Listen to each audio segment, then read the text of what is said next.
Donald Trump right now is running the ever-shrinking campaign. And what that means, of course, is that Donald Trump is now abandoning states that just a few months ago they were actually devoting time to.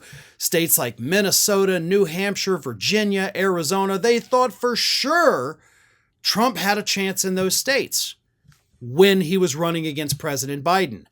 But now that Harris has come along, the Trump campaign has decided to, kind of stop thinking about those other states.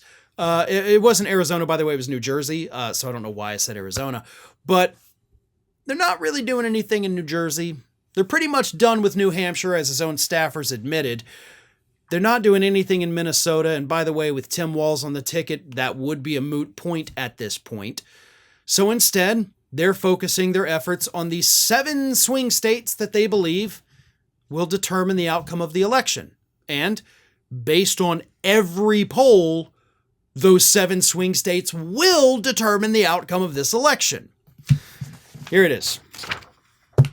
The 7 states, of course, are Arizona, Georgia, Michigan, Nevada, North Carolina, Pennsylvania, and Wisconsin. All of Trump's rallies and Vance's public appearances since the end of July have come in those 7 Midwest and Sunbelt battlegrounds. Trump's plans over the next 2 days follow that pattern: an event with police Friday in North Carolina, where the first ballots have been scheduled to start going out that day, and a rally in the middle of Wisconsin Saturday. So, of course, that report was from last week. But the point is, Trump is only focusing on those states. He is giving up everywhere else and shrinking his campaign. But this isn't about Donald Trump's campaign doing so poorly in states that 2 months ago they thought they were going to win. It's not. Believe it or not, this is actually a story about how stupid the Electoral College is. Because that's what this is about. That's why those 7 battlegrounds are 7 battlegrounds. If we didn't have an Electoral College in this country, a vote in Minnesota would be the same as a vote in New York, which would be the same as a vote in Florida, which would be the same as a vote in Wyoming. All of those votes would matter. There would be no more flyover states. Because sure, you may not win all the Electoral College votes in Florida, but you could still win, 10 million votes from Florida to count towards your total. But because of the way the Electoral College is, Trump's campaign is like, all right, we're just not going to go to Michigan. Or not Michigan, Minnesota. We're not going to go to New Jersey. There's millions of people in those states. There's millions of Republicans in those states that are now going to be ignored by the campaign because the Electoral College says you don't matter. And you Republicans, you should be mad about that.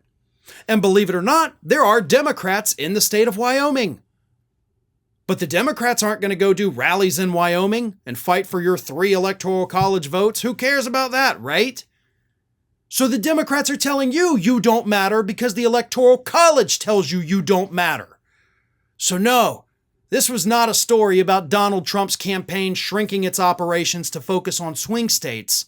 This is a story about why the Electoral College is idiotic and it disenfranchises millions of people just because the rest of your state, or 51% of your state, may vote for the other party, which means your vote doesn't matter. I'm in Florida. Florida has become a red state. Now there's rumors, maybe it's going to flip this year, maybe not. But if I go to the polls and I vote for Kamala Harris, but Trump wins Florida, my vote didn't count. That's a little disheartening. That kind of sucks, actually. But if it was a purely popular vote thing, it wouldn't matter how the rest of the state voted, because my vote would still count towards that total. So if you don't see why the Electoral College is stupid, I hope that explains it for you very clearly, because it is a dumb institution that needs to go. Well, folks, we have crossed that 1 million subscriber milestone, but rest assured, we are just getting started here at Ring of Fire. So if you're not already, please do subscribe to the channel and make sure to like, share, and comment on the videos.